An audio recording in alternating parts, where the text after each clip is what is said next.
kepada kita pada pagi hari ini. Kita menyembah Allah kita, Tuhan kita yang begitu mengasihi kita. Tuhanku Yesus, Kidung Jemaat 19.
Syukur ulang tahun kita yang ke-29 ini berlangsung dalam nama Bapa, Anak, dan Roh Kudus.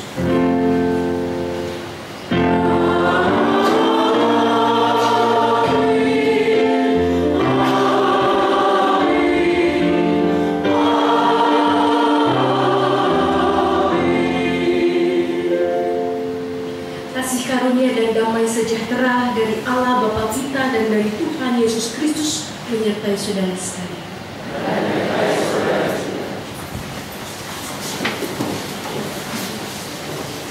29 tahun tidak terasa kita sudah menjalani kehidupan kita berjemaat di GKI Patimura. Ada pasang, ada surut, ada suka, ada duka. Ada jemaat yang bertambah, juga ada jemaat yang berkurang karena dipanggil Tuhan. Bahkan di bulan Februari ini saja, paling tidak gereja kita sudah kehilangan 5 orang lagi jemaat. Belum sampai habis loh Bapak Ibu Februarinya, ya. Tapi biarlah kita melihat bagaimana Tuhan tetap memelihara bahtera kita. Karena tanpa Tuhan, gereja ini tidak akan bisa berdiri.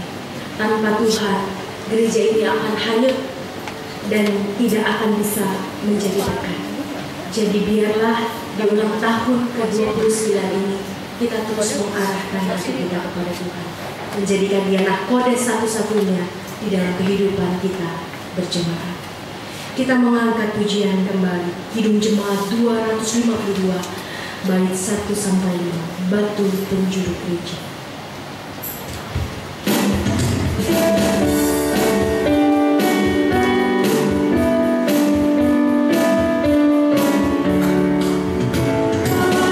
Batu penjuru gereja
adalah batu penjuru gereja. Namun seringkali dalam kehidupan kita bergereja, berjemaat, kita tidak menjadikan Yesus sebagai batu penjuru kita. Kita menjadikan diri kita sendiri, keinginan kita sendiri, persepsi kita, pikiran kita untuk membawa arah gereja ini. Padahal nakoda yang sejatinya adalah Kristus. Kepala gereja yang sejati adalah Kristus. Biarlah setiap kita semakin menyadari hal ini. Karena tanpa kebangkitan Kristus, tanpa keberadaan Kristus di tengah dunia, tidak akan pernah ada gereja. Mari kita masuk di dalam doa pribadi kita sebagai gereja, sebagai tubuh Kristus. Apakah di dalam kehidupan kita sudah menjadikan Dia sebagai batu penjuru kita? Di dalam kehidupan keluarga, di dalam kehidupan bermasyarakat, ketika kita bekerja di tengah-tengah kawan sekerja kita, apakah Kristus yang utama atau yang lain jadi yang utama? Mari kita berdoa.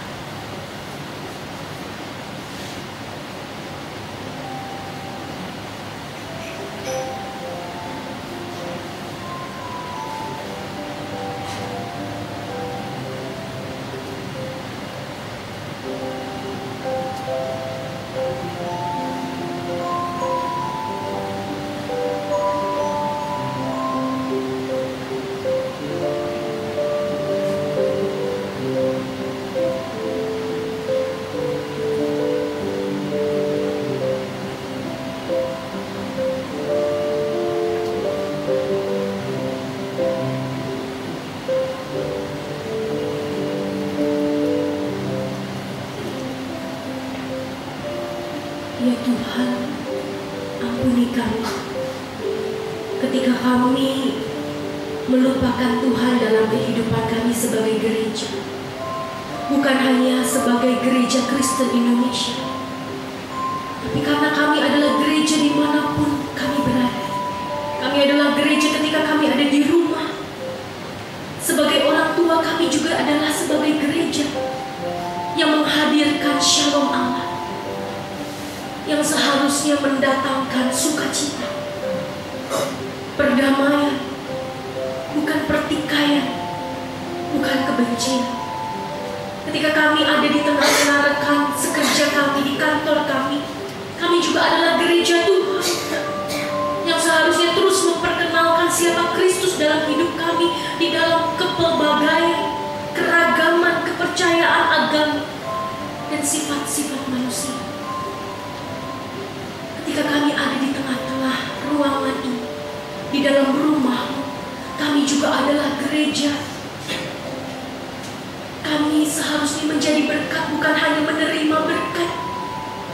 Kami seharusnya memberi, bukan hanya menerima.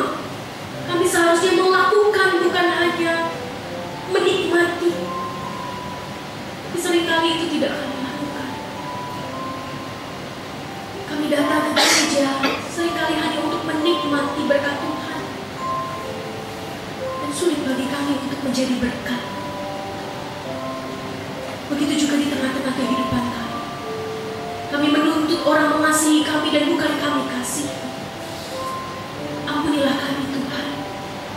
Dan biarlah sebagai gereja Tuhan, tubuh Tuhan, kami semakin dewasa, kami semakin mandiri, dan kami makin bersandar pada Tuhan. Demi Kristus, Sang Kepala Gereja, kami memohon pengampunan dan belas kasih, kekuatan dan topangan yang makin hari makin teguh. Amin.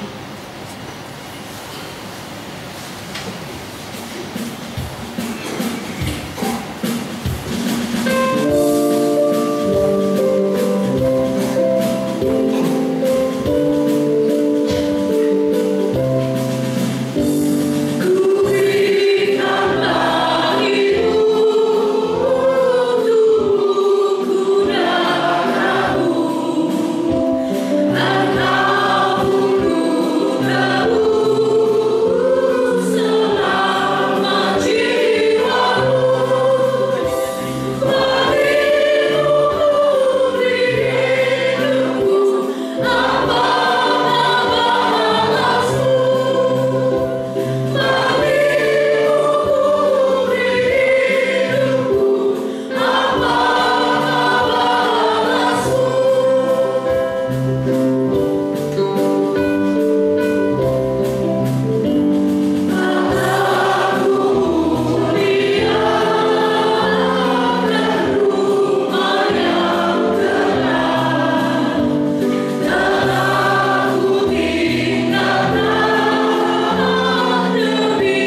Bersama kita akan mendengar berita anugerah yang terambil dari surat Paulus yang kedua kepada Timotius melalui 2 Timotius 1 ayat 7-8. Sebab Allah memberikan kepada kita bukan roh ketakutan, melainkan roh yang membangkitkan kekuatan, kasih, dan ketertiban. Jadi janganlah malu bersaksi tentang Tuhan kita, dan janganlah malu karena aku, seorang hukuman karena Dia, melainkan ikutlah menderita bagi Injilnya oleh kekuatan Allah.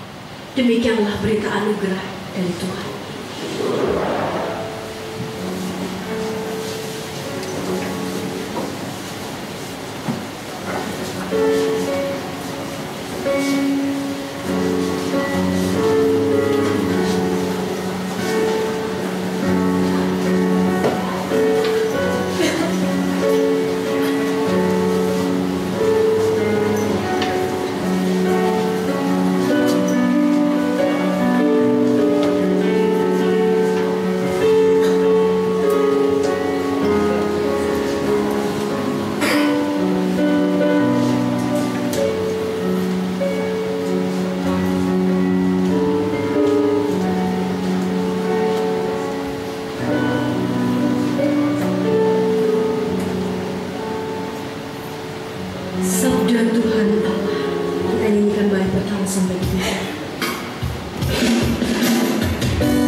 Mari kita berdoa.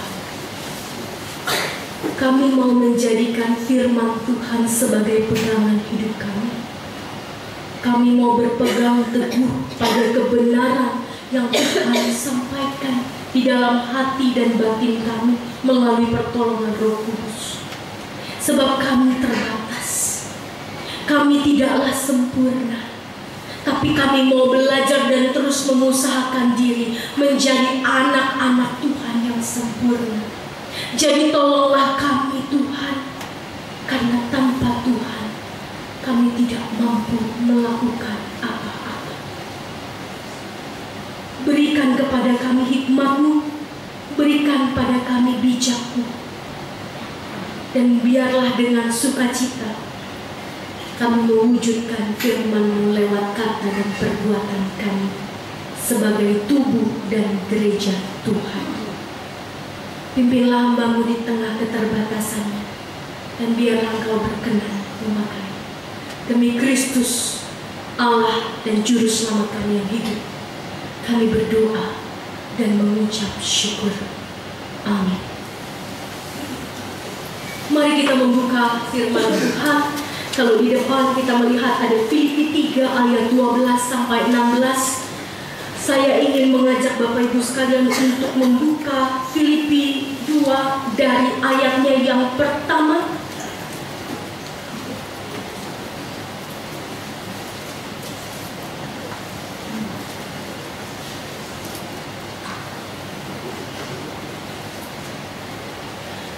Bukan Filipi 2, Filipi 3 dari ayatnya yang pertama 1b, dan kita nanti akan membacanya sampai ayat 16. Filipi 3 ayat 1 sampai ayat 16. Saya akan membacakan buat kita semua. Menuliskan hal ini lagi kepadamu tidaklah berat bagiku, dan memberi kepastian kepadamu. Hati-hatilah terhadap anjing-anjing, hati-hatilah terhadap pekerja-pekerja yang jahat, hati-hatilah terhadap penyunat-penyunat yang palsu. Karena kitalah orang-orang bersunat yang beribadah oleh Roh Allah dan bermegah dalam Kristus Yesus, dan tidak menaruh percaya pada hal-hal lahiriah. Sekalipun aku juga ada alasan untuk menaruh percaya pada hal-hal lahiriah. Jika ada orang lain menyangka dapat menaruh percaya pada hal-hal lahiriah, aku lebih lagi. Disunat pada hari ke-8 dari bangsa Israel, dari suku Benyamin, orang Ibrani asli.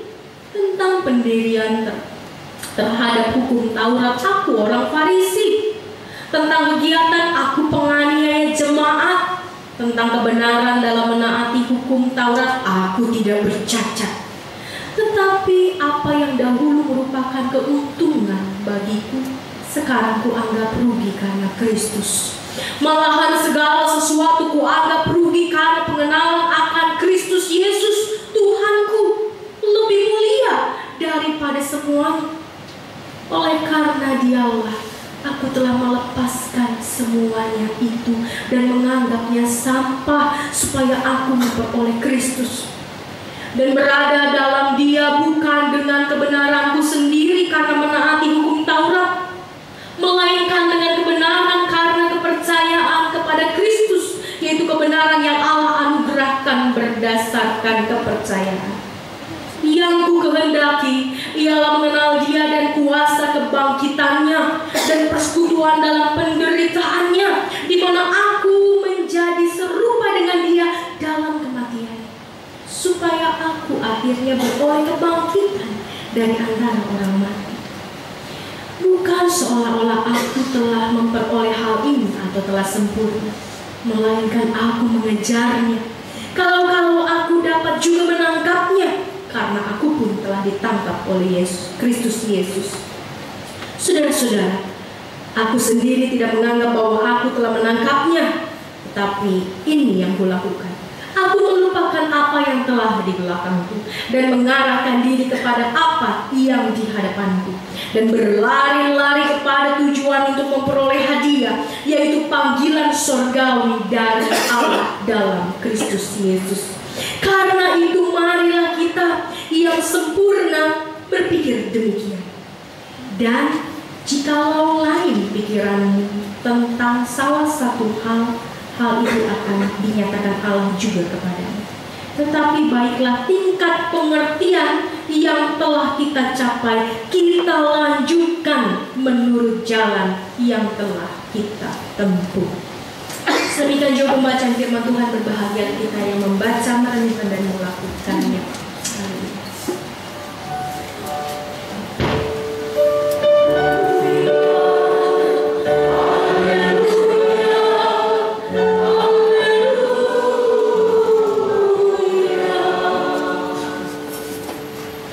Bapak Ibu yang terkasih di dalam Tuhan, hari ini kita berulang tahun ke-29 sebagai gereja Tuhan. Tema hari ini adalah menuju 30 tahun menjadi gereja yang dewasa dan mandiri. Bapak Ibu, apa sih yang membedakan anak kecil dan orang dewasa? Kadang-kadang kita sebagai orang dewasa kita mengatakan bahwa kalau anak kecil banyak larangannya, kalau orang dewasa nggak banyak larangannya. Misalnya begini Bapak Ibu sekalian, ketika misalnya kita di rumah gitu ya, anak-anak kita memegang pisau gitu ya, jangan, itu cuma boleh mama yang dewasa yang pegang gitu ya. Nanti kalau anak kita misalnya membaca buku, jangan, ini buku untuk orang dewasa. Nonton, jangan, ini tontonan untuk orang dewasa gitu ya. Kalau orang tua lagi berbicara, anak kita datang, jangan ikutan, ini pembicaraan orang dewasa gitu ya. Jadi Bapak Ibu sekalian, akhirnya dewasa itu menjadi ambigu. Karena dewasa akhirnya hanya terbatas pada apa yang boleh dan tidak boleh dilakukan. Kalau orang dewasa itu boleh melakukan ini gitu ya. Kalau anak kecil nggak boleh. Bahkan orang dewasa itu boleh melakukan hal-hal yang dilarang. Misalnya, seorang ayah berkata sama anaknya, kamu nggak boleh merokok gitu ya. Tapi kalau kita melihat ada di rokok itu ada tulisan 18 tahun ke atas misalnya ya. Nanti kalau udah 18 tahun saya boleh ngerokok gitu ya, karena papa juga ngerokok misalnya begitu. Jadi akhirnya dewasa menjadi, pemahamannya menjadi kurang, menjadi tidak jelas. Karena dewasa hanya dilihat dari boleh atau tidak boleh dilakukan. Bahkan hal-hal yang terlarang akhirnya boleh dilakukan karena sudah dewasa. Kalau belum dewasa belum boleh. Bapak Ibu sekalian, apakah persepsi demikian adalah persepsi yang tepat? Kalau menurut saya ada tepatnya juga. Kenapa anak-anak tidak boleh melakukan banyak hal yang dilakukan oleh orang dewasa? Karena memang anak-anak itu belum bisa menentukan apa konsekuensinya. Orang dewasa dianggap sudah bisa menentukan konsekuensi. Anak-anak belum bisa memilih segala sesuatu yang terbaik. Anak-anak memilih sesuatu yang ia suka, bukan yang terbaik buat dia. Jadi akhirnya dia bisa masuk akal juga ketika kemudian seorang anak dilarang melakukan ini itu dan dikatakan oleh orang dewasa, nanti kalau kamu udah gede baru kamu boleh melakukannya, begitu ya Bapak Ibu sekalian. Nah, Bapak Ibu sekalian, memang itu tidak salah karena memang orang dewasa dianggap matang, lebih stabil, penuh pertimbangan dan lain sebagainya. Tapi tentu berarti dewasa bukanlah soal ukuran badan. Dewasa bukanlah soal ukuran umur. Berapa umurnya? Oh, udah 30, ya udah berarti dewasa. 29 udah berarti dewasa, begitu ya, sudah bisa dilepas, sudah bisa menentukan. Bukan soal itu. Dewasa bukan soal jumlah umur yang kita miliki, tapi dewasa adalah soal kematangan hati, kematangan pikiran, kematangan menentukan segala sesuatu. Pertimbangan, itulah yang membedakan seorang dewasa dengan seorang anak kecil. Dia tahu fungsinya pisau. Anak kecil bisa buat pedang-pedangan begitu ya. Sedangkan pisau, aduh ngeri banget kan lihat anak kecil pakai pisau, pakai buat pedang-pedangan. Karena dia tidak tahu fungsi. Dia hanya tahu bermain. Dia hanya tahu sesuatu yang menyenangkan dirinya, tapi padahal bisa membahayakan dirinya. Jadi orang dewasa, yang membedakan orang dewasa dengan anak kecil, anak-anak adalah sikap hatinya, sikap berpikirnya, kematangan pertimbangannya. Nah Bapak Ibu sekalian, hari ini kita akan melihat 4 ciri orang dewasa, termasuk juga menjadi gereja yang dewasa dan mandiri. Ada 4 hal yang kita bisa pelajari dari Filipi 3 ayat 1 sampai 16. Saya minta Bapak Ibu sekalian kita kembali membuka firman Tuhan bersama-sama. Kita memperhatikan ayat 2. Filipi 3 ayat 2 mengatakan begini. Hati-hatilah terhadap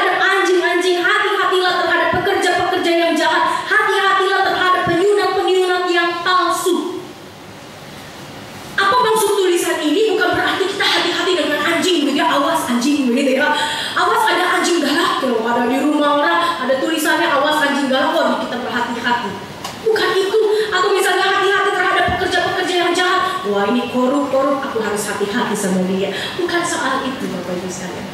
Kata hati-hati dihitung ada berapa biji? Berapa biji? Iya benar, berapa biji? Ada berapa banyak? Kata hati-hati di dalam ayat 2 ada 3. Kenapa Paulus mengatakan sampai 3 kali kata hati-hati, bukan dijadiin satu? Ini pemborosan bahasa menurut bahasa Indonesia ya.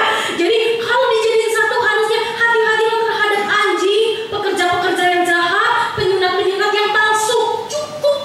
Kenapa harus setiap depannya itu dikasih kata hati-hati? Karena berhati-hati adalah satu ciri orang yang dewasa. Itu penting buat orang dewasa. Dia harus berhati-hati di dalam segala hal. Dia harus berhati-hati ketika dia mau mengucapkan sesuatu, dia pikirkan dulu, bukan asalnya close. Kalau anak-anak kan kecil responsif gitu ya. Kalau dia ada kelihatan apa, oh gini, oh gitu, begitu ya, langsung secara responsif. Ih mama bohong gitu ya. Ih papa bohong. Ih kok papa begitu, ih kok mama begitu, gitu. Secara responsif anak-anak.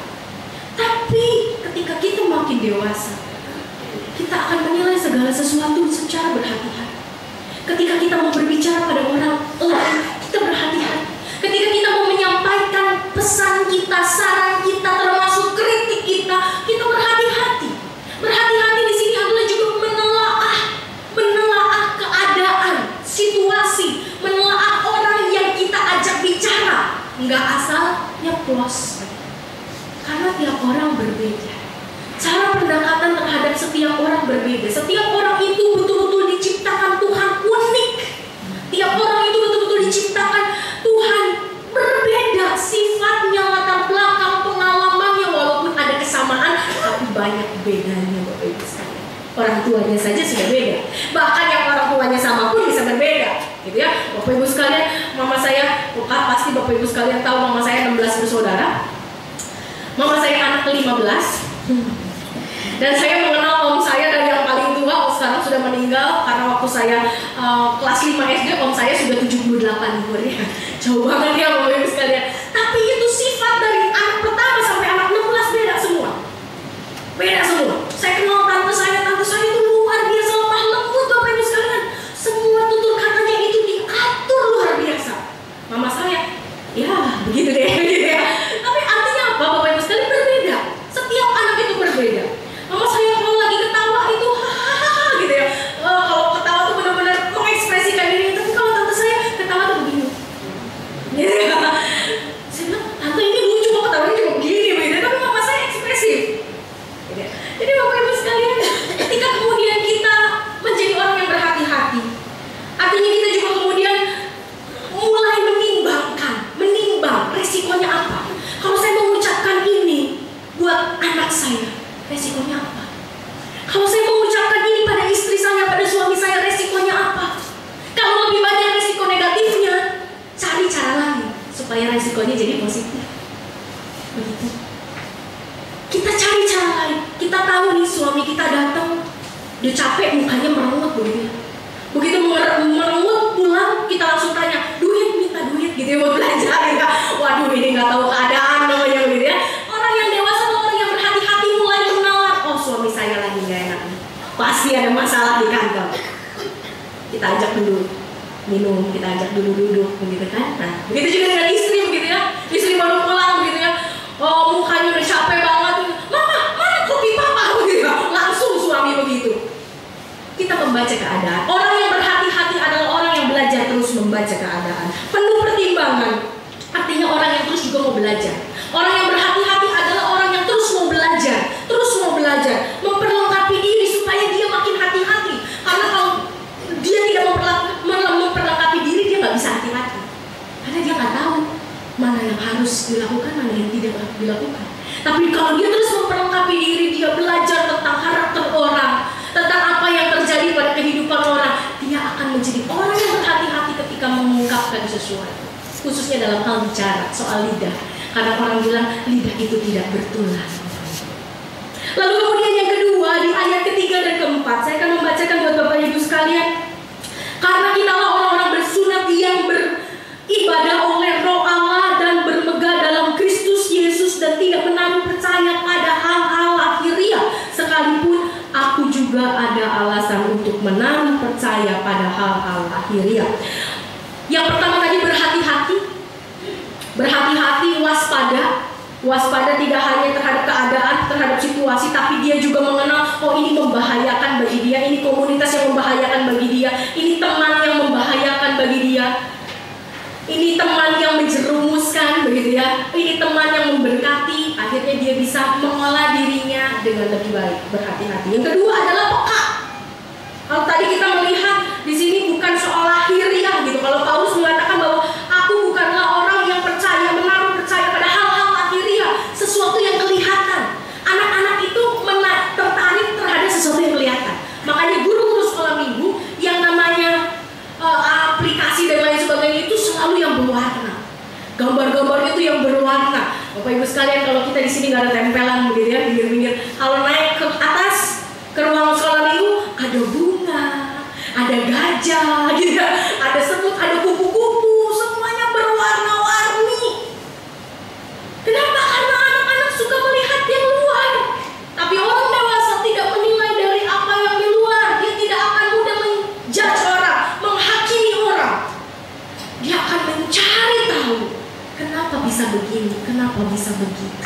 Kalau dulu ada bukunya, kenapa begini, kenapa begitu, itu buku anak-anak kecil gitu ya. Kenapa ada air hujan gitu ya, kok bisa ada hujan, kenapa ada awan begitu ya. Kita juga orang dewasa adalah orang yang terus bertanya.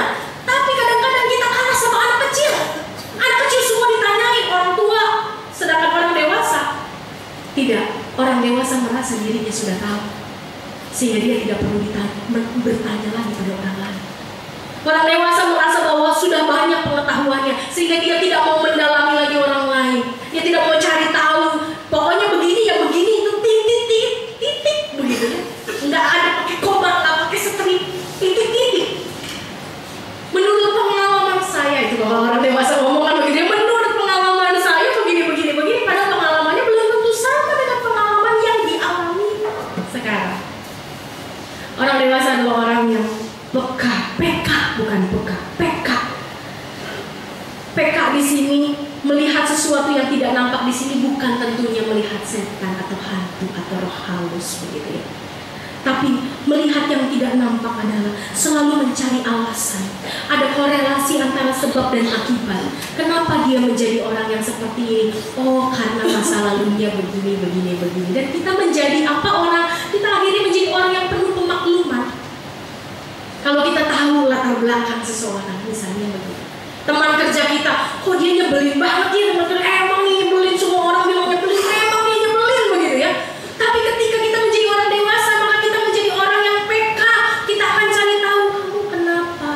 Ada sakit hati kah? Ada pengalaman buruk kah? Kita coba cari lewat pergaulan kita. Dan di situ kita lebih mengenal dia.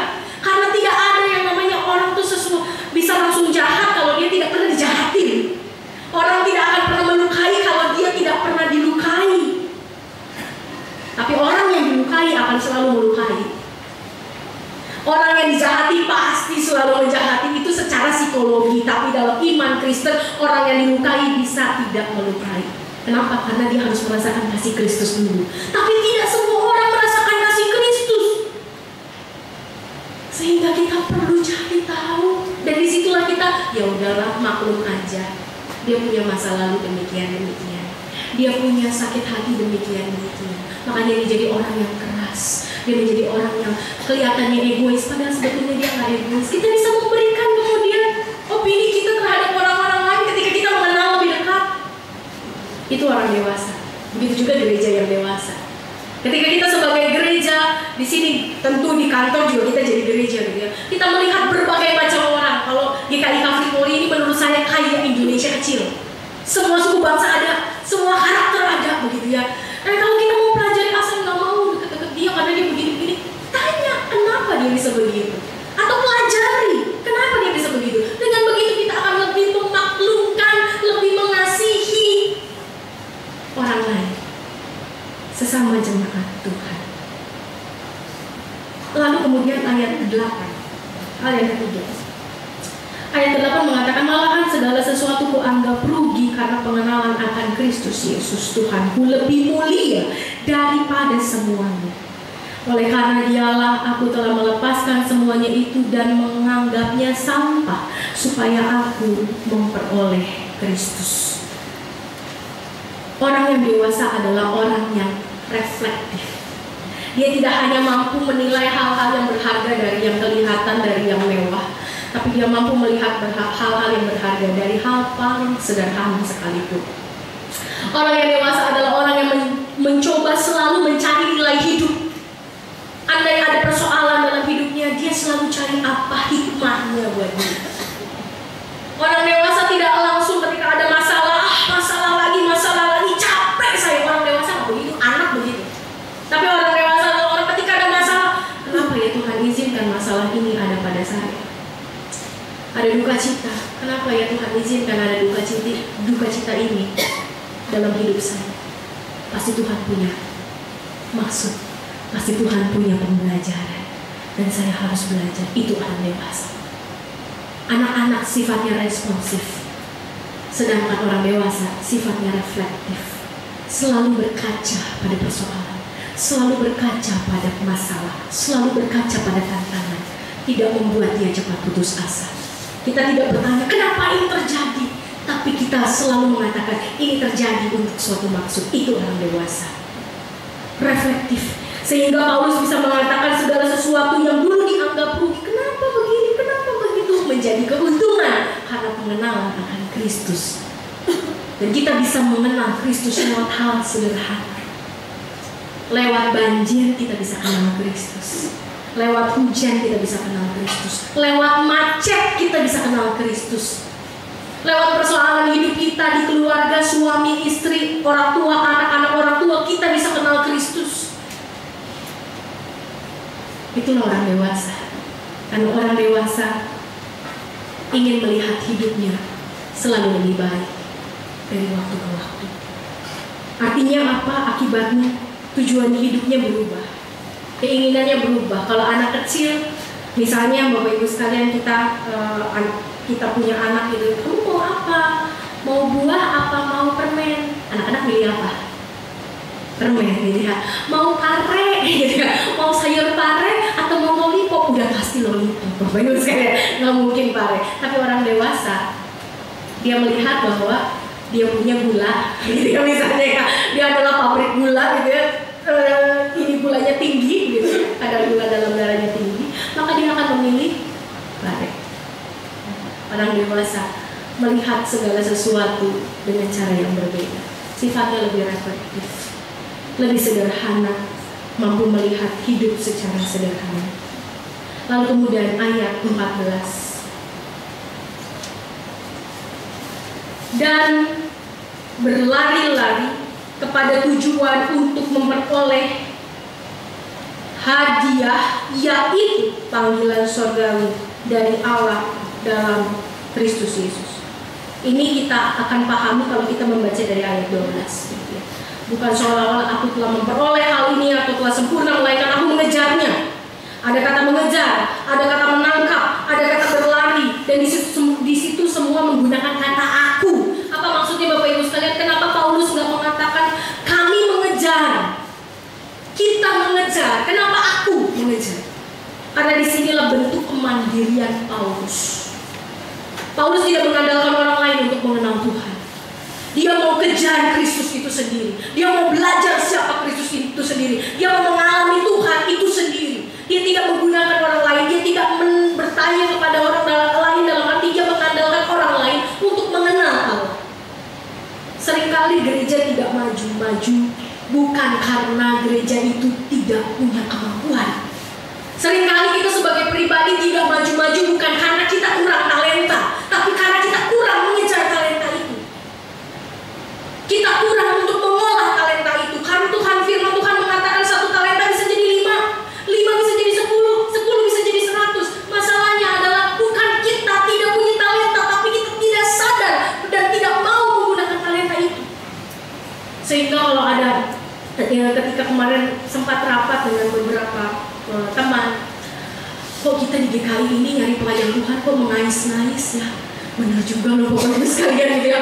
Kayaknya kalau di GBI gitu ya, di gereja Betel, di gereja Pentakosta, itu yang namanya mau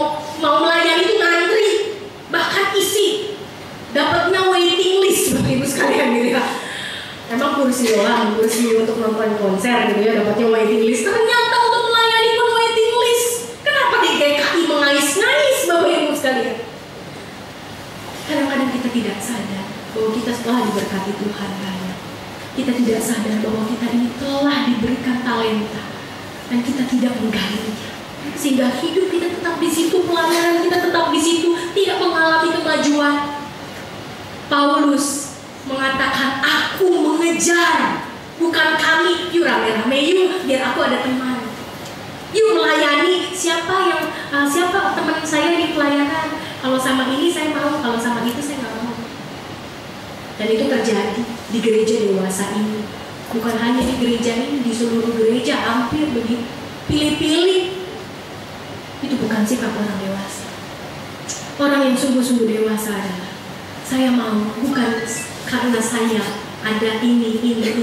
Saya mau bukan karena saya ada waktu, ada kesempatan. Tentu waktu dan kesempatan itu penting.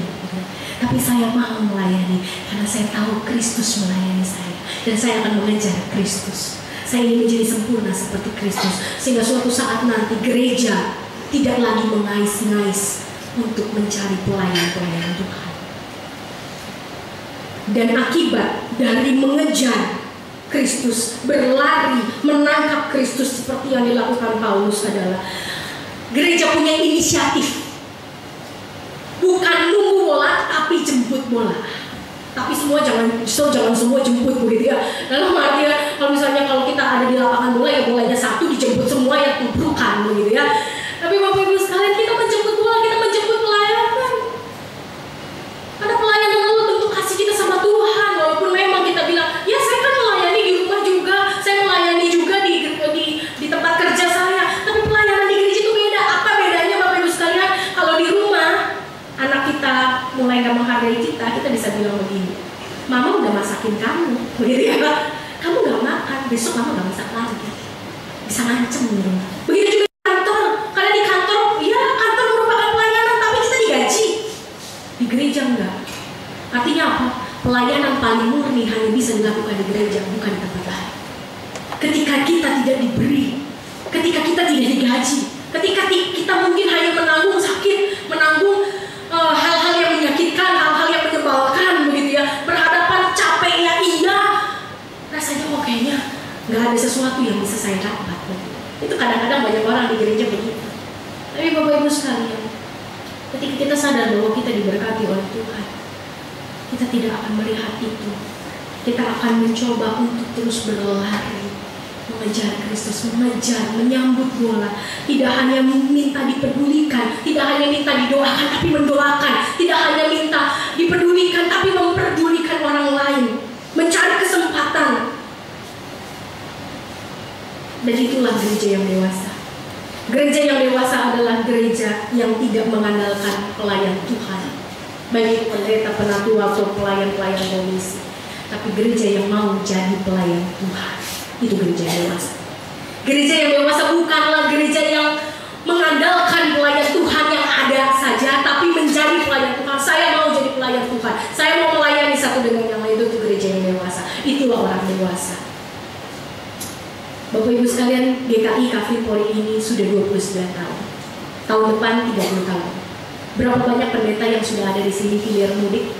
Paling tidak pendeta tetapnya ada 3. Pendeta konsulen banyak. Pendeta akan selalu berganti Bapak Ibu sekalian. Suatu saat saya akan meninggalkan GKI. Bukan karena saya tidak mengasihi GKI Kafrin Polri, bukan karena saya tidak hidup untuk GKI Kafrin Polri. Tapi yang namanya pendeta dirotasi kemana-mana. Tapi jemaat Tuhan 30 tahun tetap Bapak Ibu kan? Betul. Dari masih bajem gitu ya. Yitno Payito itu dari masih bajem. Bu Rika, hari ini beliau tidak bisa hadir karena kemarin baru operasi katarak. Nanti kita doakan sama-sama begitu ya. Semoga pemulihannya lebih baik daripada operasi yang sebelumnya. Oh, Ibu Rika itu dari ini belum ada, masih di garasi. Jemaat tidak berubah 30 tahun, tapi pendeta pelayan Tuhan berubah terus-menerus. Jadi kalau gereja menggantungkan segala sesuatu pada pelayan Tuhan, gereja itu tidak pernah bisa mandiri.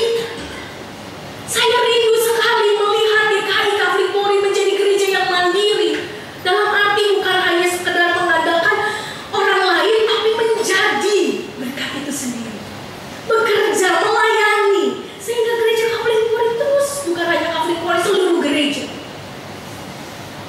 Bapak Ibu sekalian, kita tidak pernah tahu kapan juga saya meninggal. Ini dalam kemarin di Kelut ada pendeta GKI Jawa Timur jatuh dari atap karena membersihkan abu kelut di atap rumahnya, meninggal.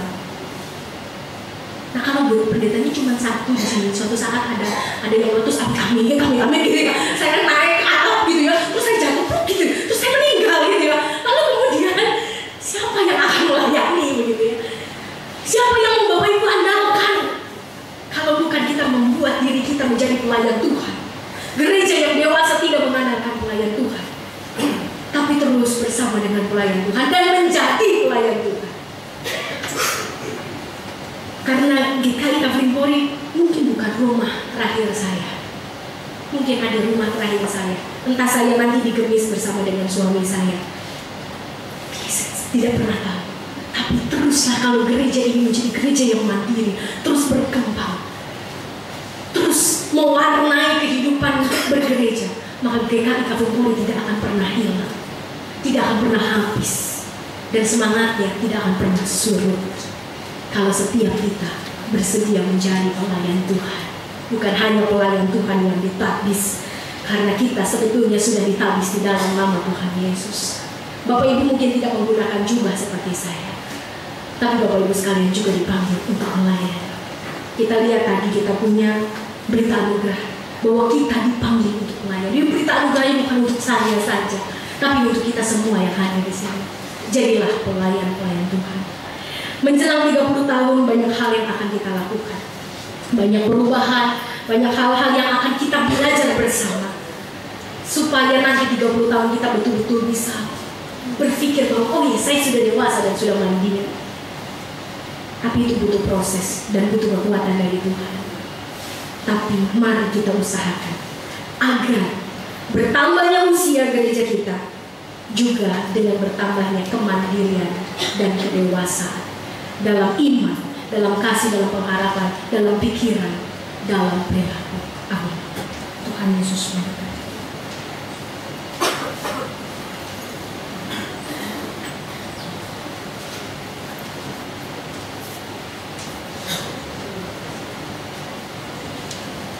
Saat teduh bagi kita semua, kita akan mendengarkan paduan suara Grasi yang memuji Tuhan.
Mari kita berdiri bersama umat di masa lalu, masa kini, dan masa depan, mengingat pengakuan dan baptisan kita sesuai dengan iman Rasul. Kita ikrarkan iman Rasul kita.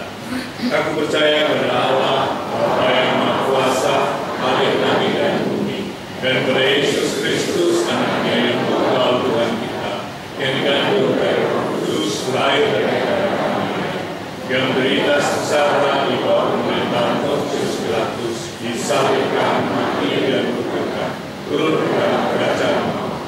Pada hari yang ketiga, bangkit pula dari antara mati, naik ke surga, duduk di sebelah kanan Allah, Bapa yang Maha Kuasa, dan dari sana Ia akan datang untuk menghakimi orang yang hidup dan yang mati. Aku percaya pada Roh Kudus, gereja yang kudus dan persekutuan Roh Kudus, pengampunan dosa, kebangkitan orang mati, dan hidup yang kekal.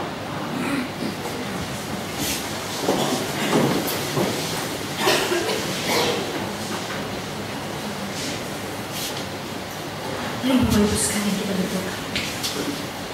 Kami mengucap syukur untuk perjalanan kami sebagai gereja 29 tahun.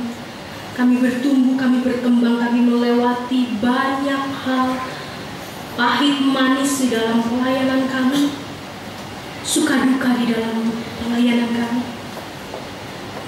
Kami tahu Tuhan, Engkau izinkan segala sesuatu terjadi agar kami dapat belajar untuk semakin dewasa, untuk menjadi jemaat yang mandiri, yang terus mencari Tuhan, yang terus haus akan Tuhan, yang terus juga mau mengalami pembelajaran di dalam Tuhan, yang belajar dari hal sederhana sampai hal-hal yang kompleks, yang rumit. Kami mau berdoa bagi kami sebagai Gereja Kristen Indonesia di Jalan Hadiah ini. Jadikanlah kami terus Tuhan menjadi berkat, bukan karena program-program yang memang telah kami buat, tapi jadikanlah kami pribadi-pribadi yang mau terus memperluas kasih Tuhan, menyatakan kehendak Tuhan, dan memberlakukan itu dalam seluruh kehidupan kami. Bukan hanya ketika kami ada di tengah gereja, di rumah Tuhan, di gedung ini, karena kamilah gereja Tuhan. Kami mau berdoa untuk setiap kami yang mengalami pergumulan hidup, dalam keluarga, pekerjaan, dalam studi, mencari pasangan hidup. Tuhan, mampukan kami semakin hari semakin mengandalkan Tuhan, semakin dewasa dalam pilihan-pilihan kami, semakin mandiri, bukan karena kami mampu sendiri, tapi karena Tuhan yang luar biasa itu memampukan kami untuk berdikari. Kami tidak mengandalkan orang lain, tapi kami terus melihat orang lain sebagai tempat kami berbagi, tempat kami menyalurkan kasih Tuhan. Kami juga mau berdoa Tuhan untuk jemaat yang berada di dalam masa pemulihan, yang sakit. Kiranya Tuhan mau memberkati Ibu Tina Suyana, Bapak Mulia. Kiranya Engkau yang terus memberikan mereka kekuatan, memberikan mereka pemulihan, memberikan mereka kesehatan, dan terutama sukacita di dalam hati mereka. Karena apapun yang harus kami hadapi, penyakit, persoalan, penderitaan, dapat kami hadapi bersama dengan Tuhan. Kami juga mau berdoa Tuhan untuk keluarga yang ditinggalkan. Kami berdoa Tuhan untuk keluarga almarhum Bapak Bambang Setia. Kami berdoa untuk keluarga almarhum Ibu Sugiyarti. Kami berdoa untuk keluarga almarhum Ibu Chong Siu Ping. Kiranya Tuhan yang menolong, menguatkan mereka untuk menghadapi masa duka yang tidak mudah, karena harus ditinggal oleh orang-orang yang dikasihi.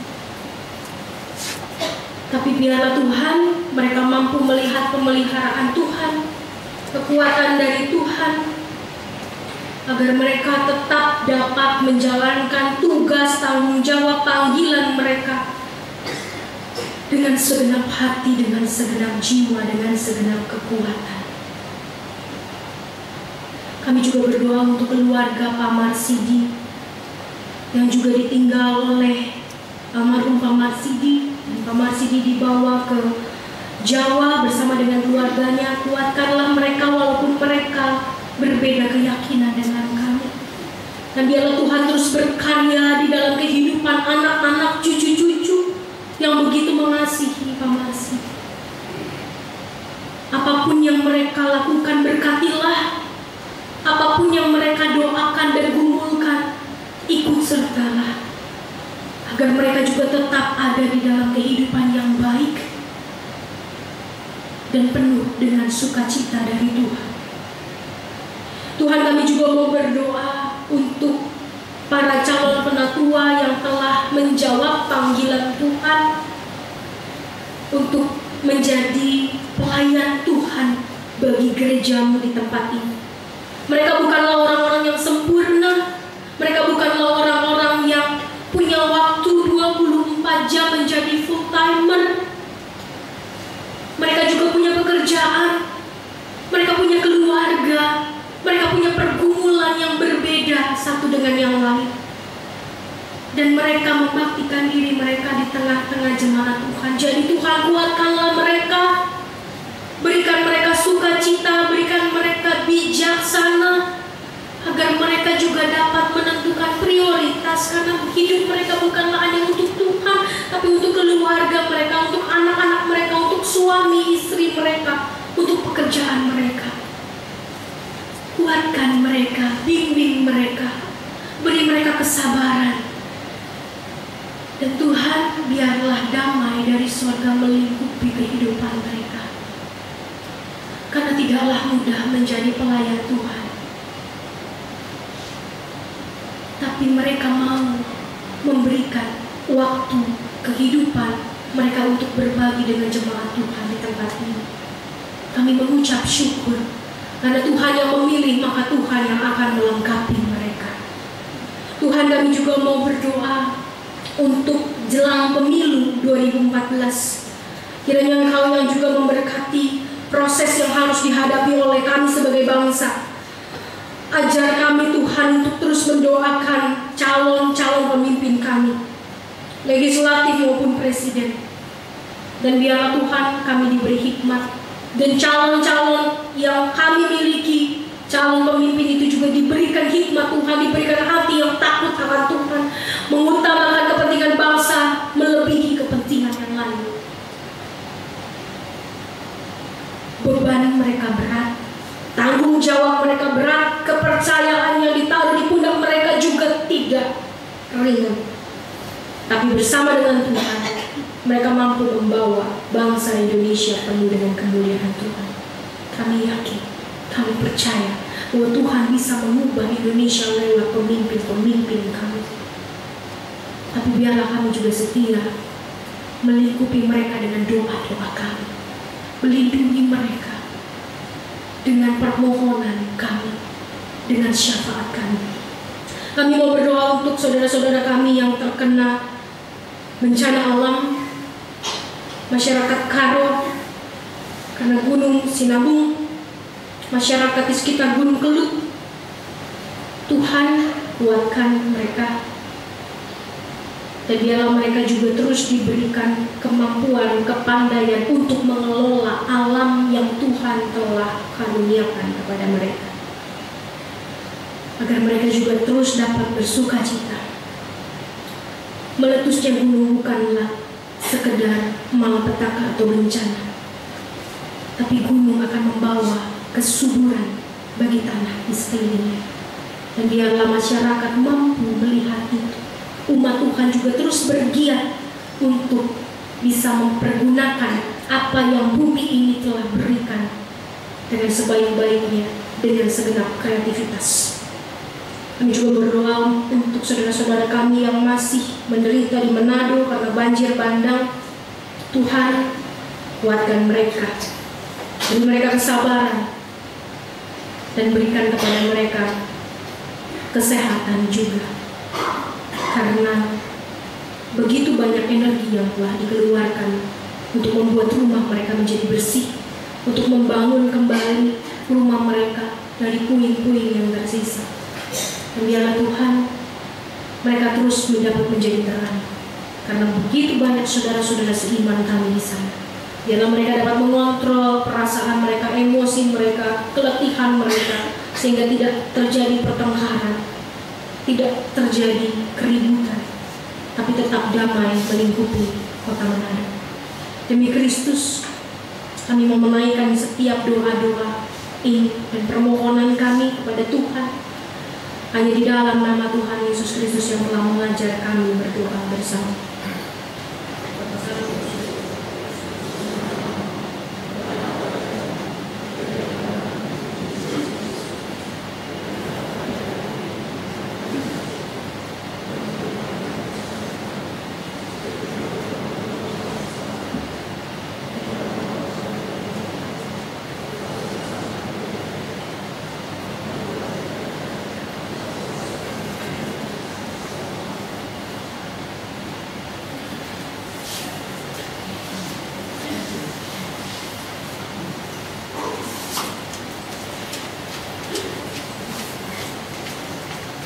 Jemaat yang terkasih, saatnya kita memberikan persembahan dengan kita mendengarkan sabda Tuhan yang diambil dari Lukas 12 ayat 48b.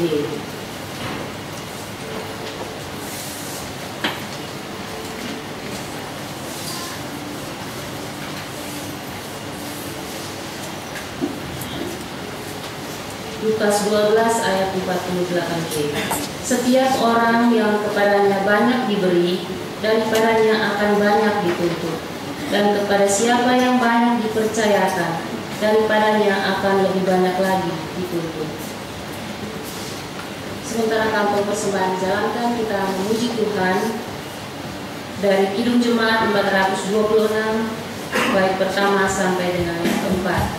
Kita harus membawa berita. Yeah.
Mari kita berdoa.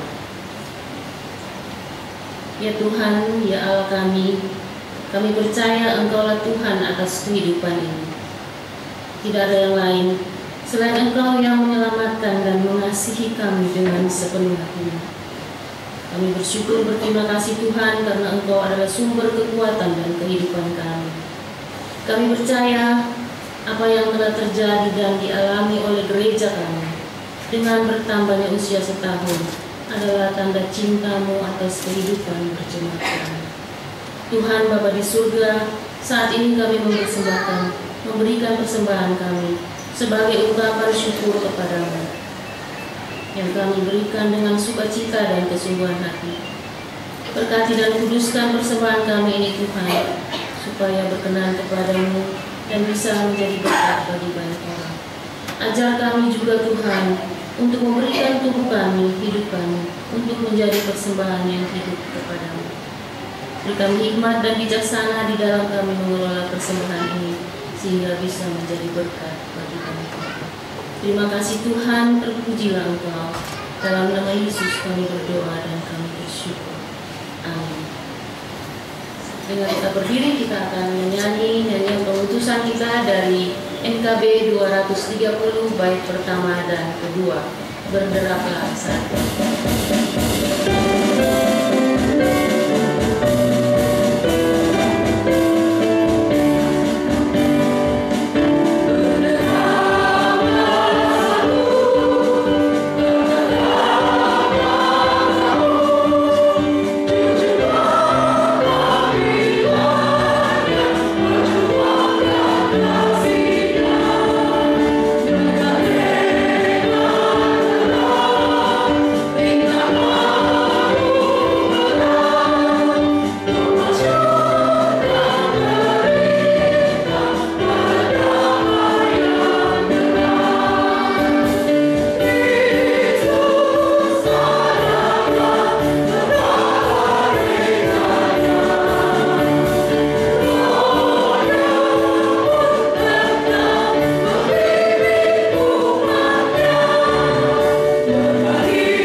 menjadi gereja yang dewasa adalah menjadi gereja yang sendiri, berdikari, mau terus belajar, mau terus mengembangkan diri, mau terus mengembangkan talenta yang Tuhan percayakan. Dan gereja yang mandiri adalah gereja yang siap untuk melakukan penilaian terhadap diri, penilaian terhadap hidup. Karena hidup itu indah dan Tuhan memberi banyak hal, nilai-nilai yang sangat-sangat luar biasa lewat hal-hal sederhana. Jadilah gereja yang reflektif. Jadilah gereja yang mencari nilai dari kehidupan itu sendiri. Bukan apa yang nampak, tapi apa yang sungguh memang berharga. Marilah Bapak Ibu sekalian, kita mengarahkan hati kepada Tuhan. Jadilah saksi Kristus. Terpujilah Tuhan. Pergilah dengan sejahtera dan terimalah berkat Tuhan. Tuhan memberkati engkau dan melindungi engkau. Tuhan menyinari engkau dengan wajahnya dan memberi engkau kasih karunia. Tuhan menghadapkan wajahnya kepadamu dan memberi engkau damai sejahtera. Amin.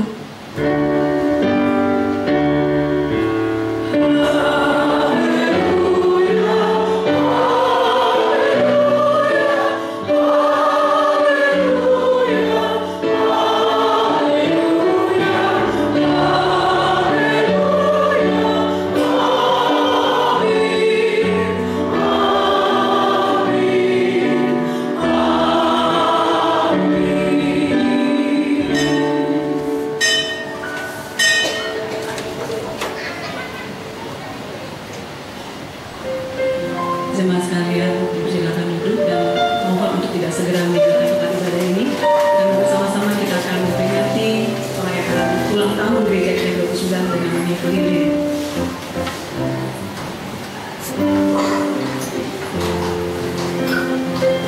Nanti bersama-sama kita akan menyanyikan lagu dari bersama.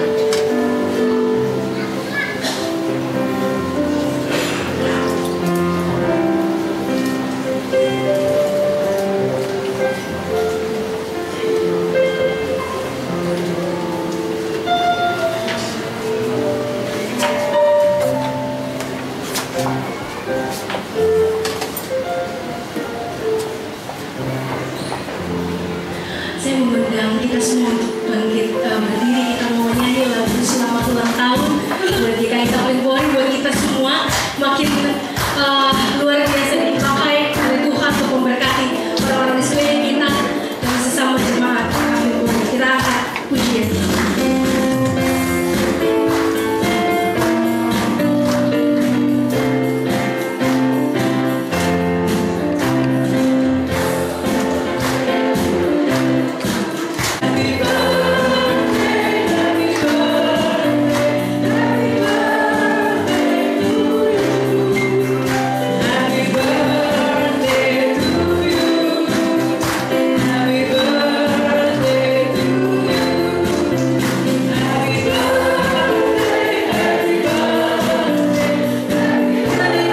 Kita berdoa sekalian buat Ibu Mus kita, Mama Mus kita. Mari Bapak Ibu sekalian, kita mengangkat doa kita. Puji syukur kepada Tuhan, pemilik gereja, dan biarlah Tuhan Engkau yang terus menaungi kami sebagai tubuh Kristus, sebagai tubuh di tengah dunia, menjadi berkat, menjadi terang, menjadi garam. Dimanapun Tuhan Engkau memberikan kepada kami kepercayaan. Dan biarlah kami sebagai gereja Tuhan bukan hanya bertambah usia saja, tapi bertambah cinta kami sama Tuhan, pengertian kami akan firman Tuhan, pendalaman kami tentang siapa Tuhan, dan pengalaman-pengalaman iman kami bersama dengan Tuhan.